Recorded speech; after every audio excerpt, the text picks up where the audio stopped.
members without a fee taken. So that's the introduction. That's what we're here doing today. If we go on to the next slide, you'll see the logos of these 26 nonprofits that are a part of Earthshare North Carolina. And so it's a really just amazing group of individuals and just professionals who are, you know, making it their work every single day to know everything that they can about these needs and addressing them in very practical ways. So I think that's it for me, Rachel. And I'm not sure who's speaking first, so I'll let you introduce our next speaker. Yeah, absolutely. Well, today we have Corinne Everett Belch from Sound Rivers, and I'm going to let Corinne go first. And then when Corinne is done, we'll have some questions for Corinne if you have any. And then after that, we'll hear from Kelly Bodie, who's the membership director at North Carolina Coastal Federation. So lots of water talk today. All right, I am going to stop sharing so Corinne can start sharing. Great, thank you. Bear with me as I attempt to share my screen. Strangely, it will not, technical difficulty. The share button is grayed out on my screen. Rachel, is there a reason for that? So yeah, let me, full disclosure, this is our first time working on WebEx. It worked so beautifully in the tech call, and we were really, really proud of ours. There we go. Okay, all right. Could be worse. Okay. And I'll just also let everyone know that I have my presentation on a screen over here, so I will be referring to it. So don't think I'm looking off into the distance. I will do the can everyone see it thing. Yes. Okay, great. Just in case. All right. Well, I'm Corinne Everett Belch. Thank you for the introduction, Rachel. I work as the Director of Development here at Sound Rivers. This is not my office, this is my living room.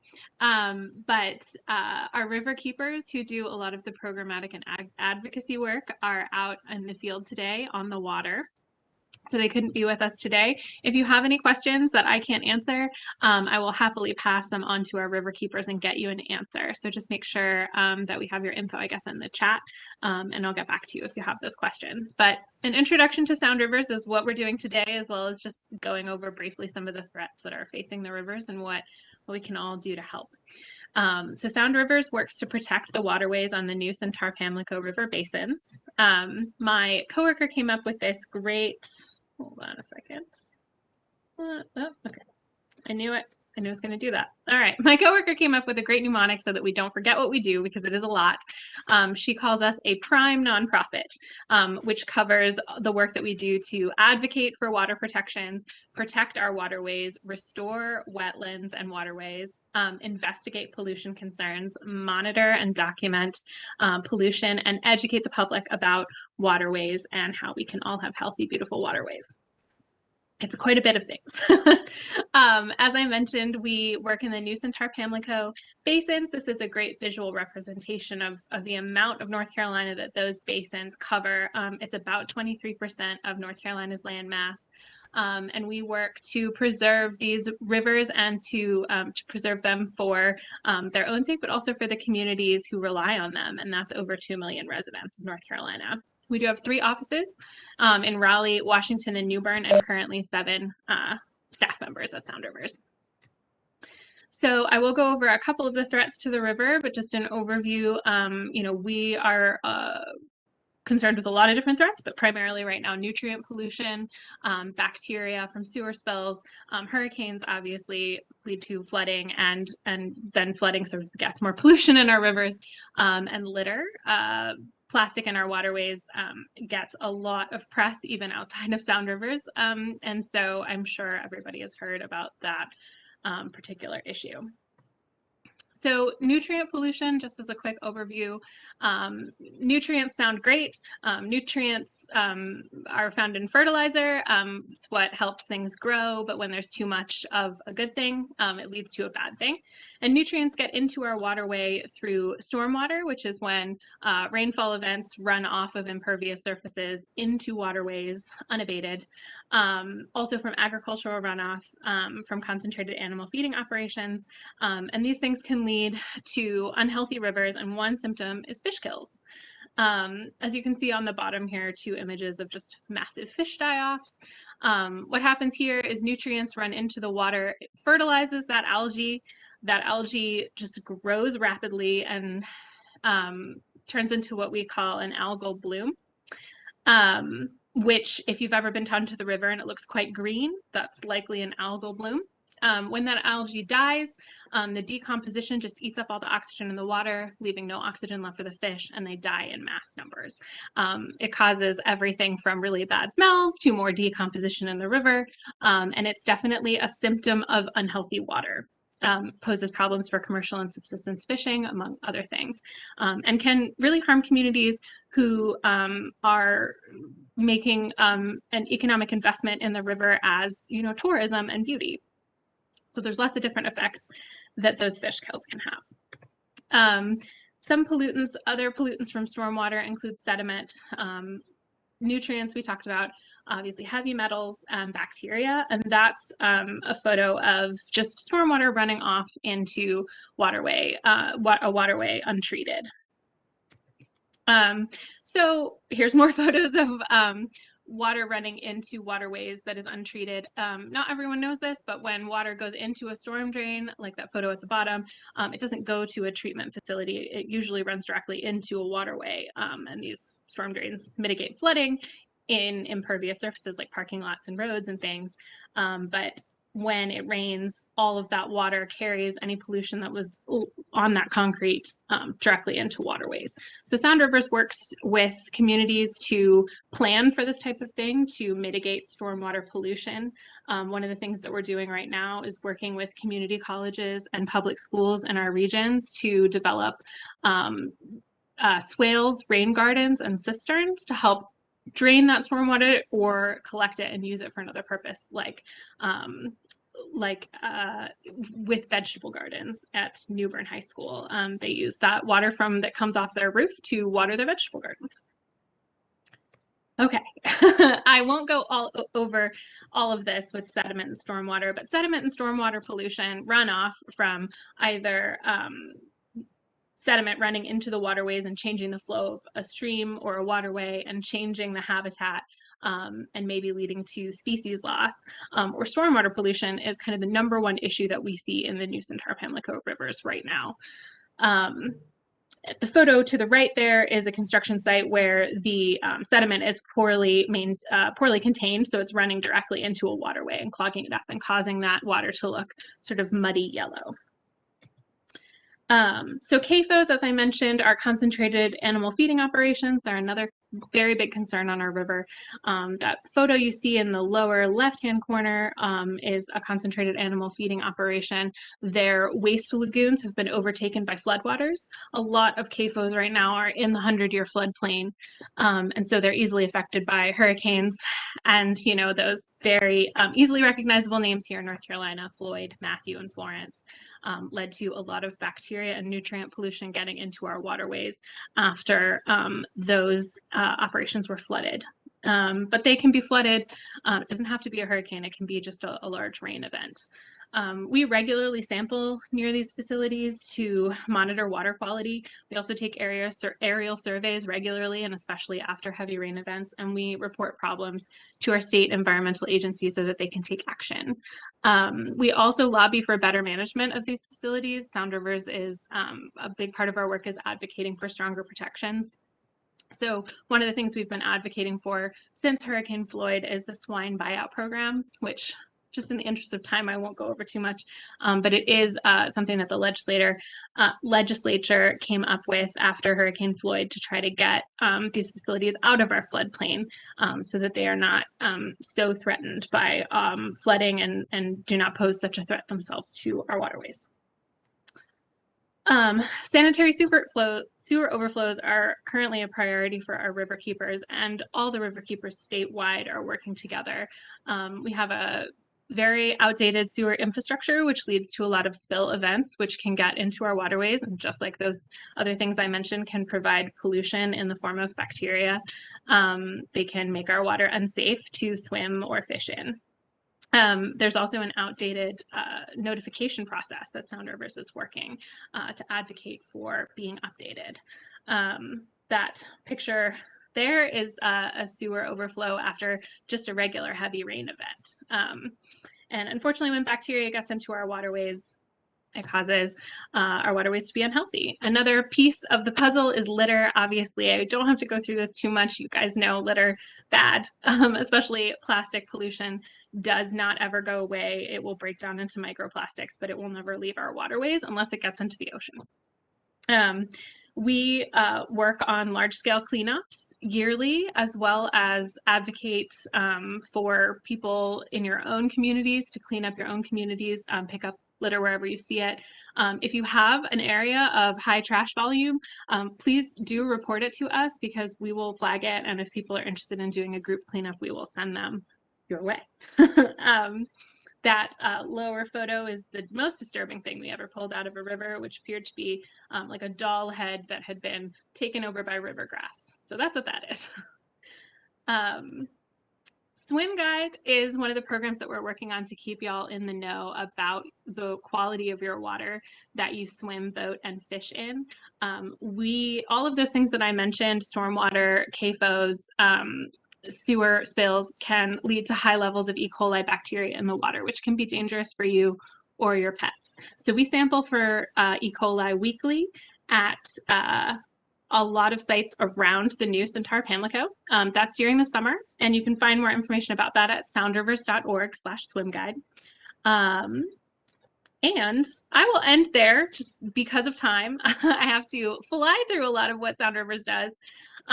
If I have time, I will happily take questions. If not, info@soundrivers.org comes directly to me, and I will happily get your question to a river keeper, or if I can answer it, I absolutely will. Awesome. Thank you so much, Corinne. It was a great overview of Sound Rivers. It's just a race to the finish. A race. We'll probably go ahead and get Kelly up on the screen. So we are being nice to everybody's schedule today. And I do want to hear more about the swine buyout program. So if we have time at the end, you can share more about that. Kelly, where'd you go? Okay. Give Kelly presenting privileges. Hi. Hi. Hey, everybody.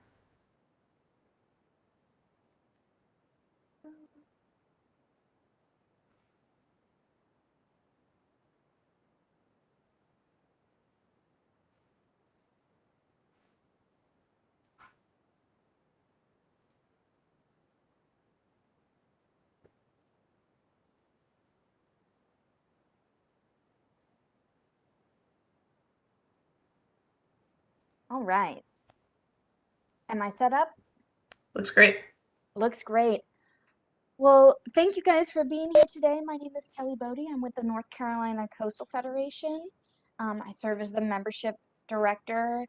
I actually work from home in Chapel Hill, so you see my space behind here now. Fun fact, I'm the furthest west employee of the Coastal Federation, and I'm thrilled to be speaking with you guys today. A little bit about our team. We were founded in 1982. That means we are coming up on our 40th anniversary. We have 3 offices. Please come visit any of our offices in Wanchese, Ocean, or in Wrightsville Beach. We'd love to have you. We are member and volunteer supported.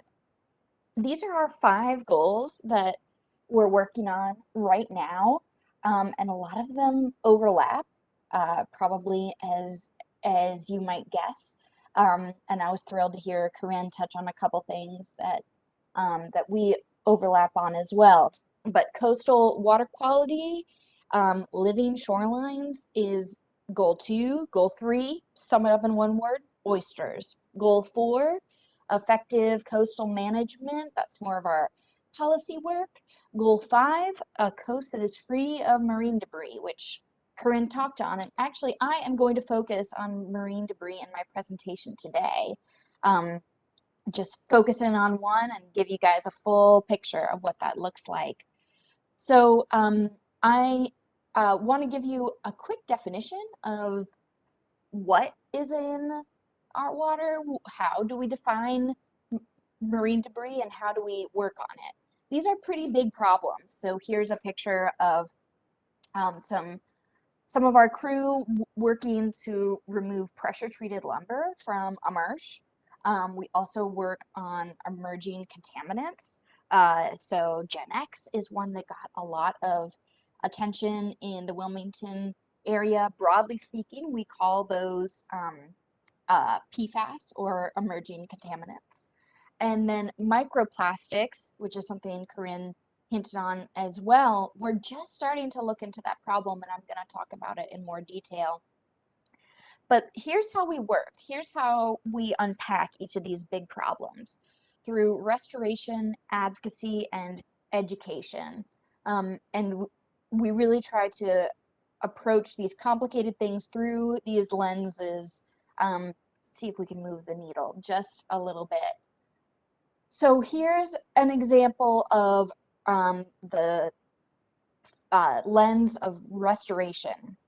This is our fishing gear recovery project, also known internally as our crab pot project. It began in 2014. We enjoy a lot of support from the state here. What happens is that we actually employ local fishermen during the quote-unquote no potting season. That's when no new pots should be put out into our estuaries.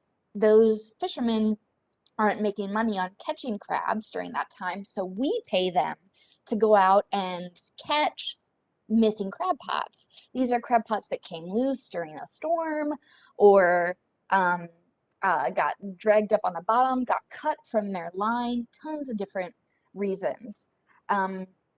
Let's see, and I have some stats for you. This year, 21 boats made up of 42 commercial fishermen picked up 2,243 crab pots.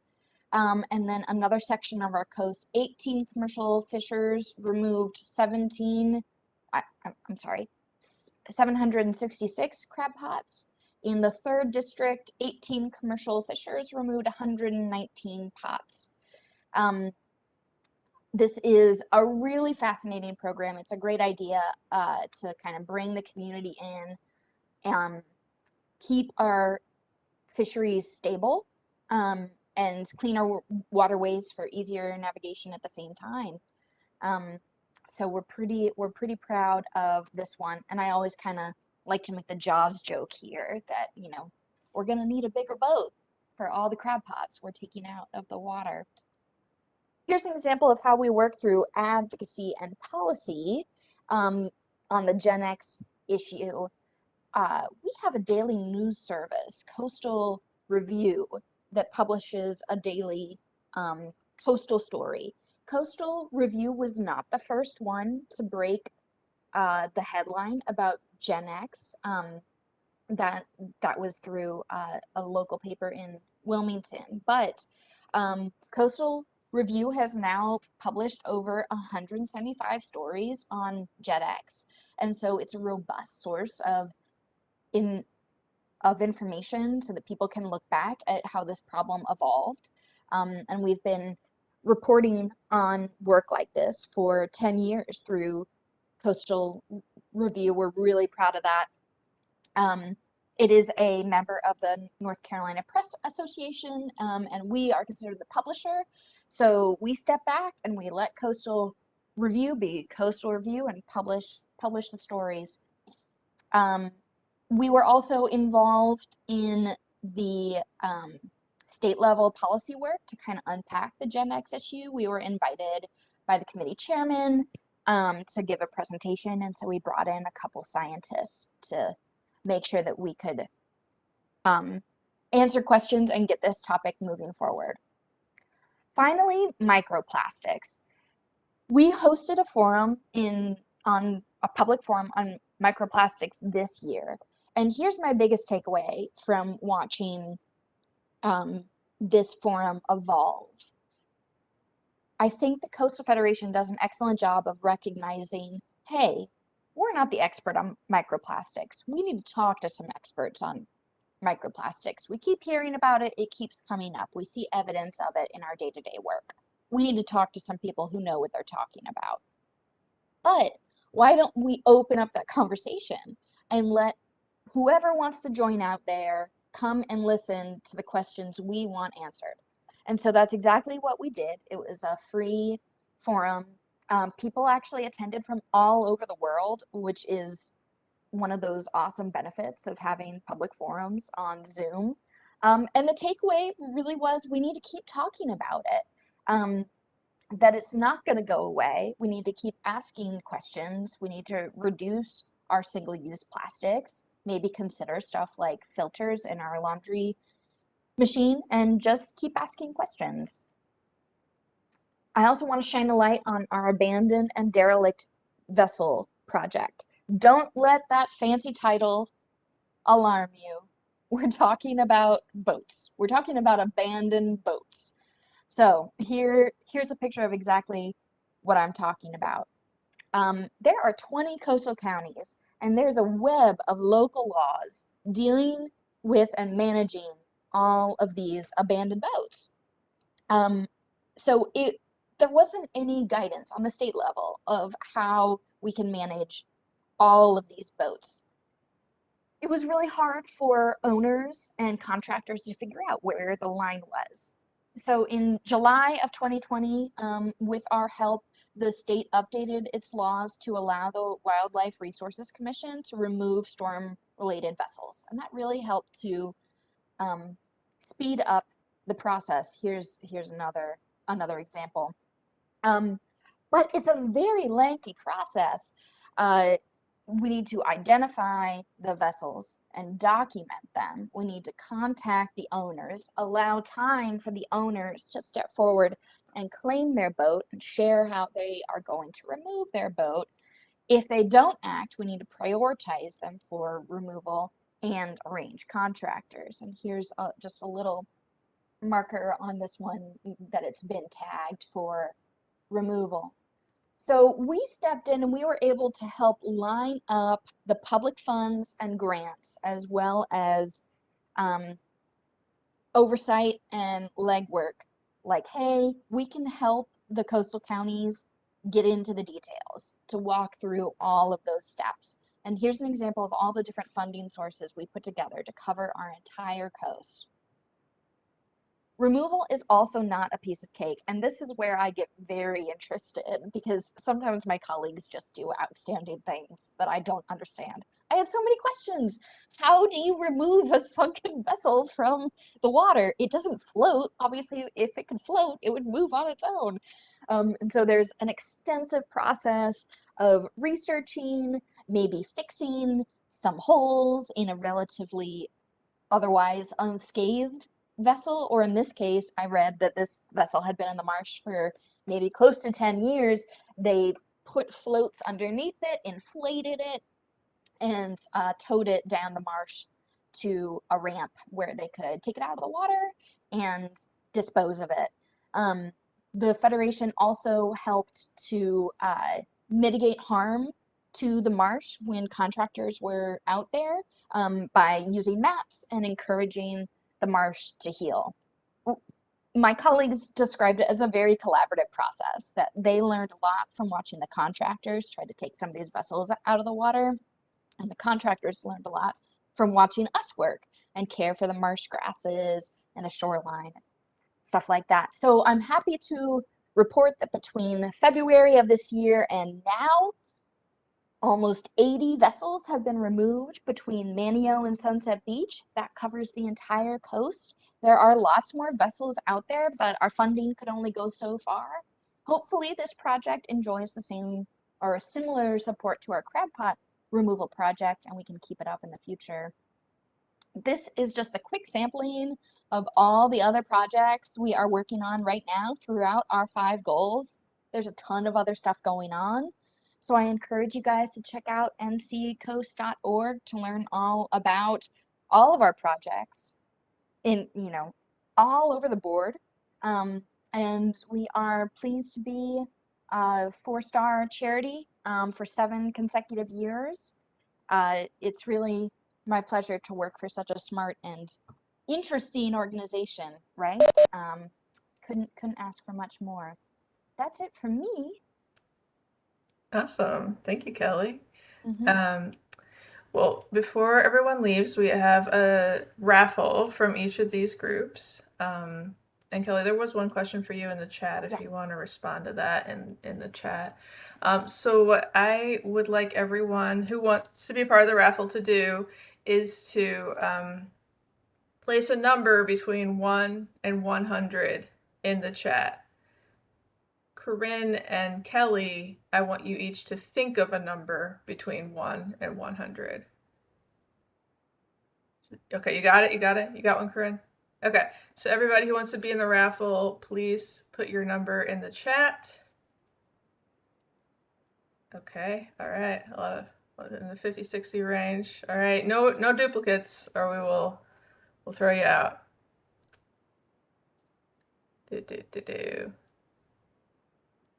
So Jen, Tran, and Minnesota, you have the same. Okay, all right, we're good. All right, so Kelly, I'm sorry, I don't distract you, but can you say what your prize is and then say what your number was? Yes. I am raffling off a branded oyster knife. It's a plastic handle oyster knife with our logo on the metal. And the number I chose was 67. 67. Okay. I think that Minnesota, I hope I'm saying that right. Minnesota won that one because they had 69. So congratulations.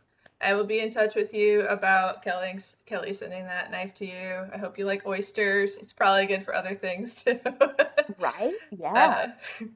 Okay, and Corinne, what was your number? Oh, what are you raffling? What's your number? Yes, I am raffling a set of 4. Oh, sorry. Lost my screen for a second.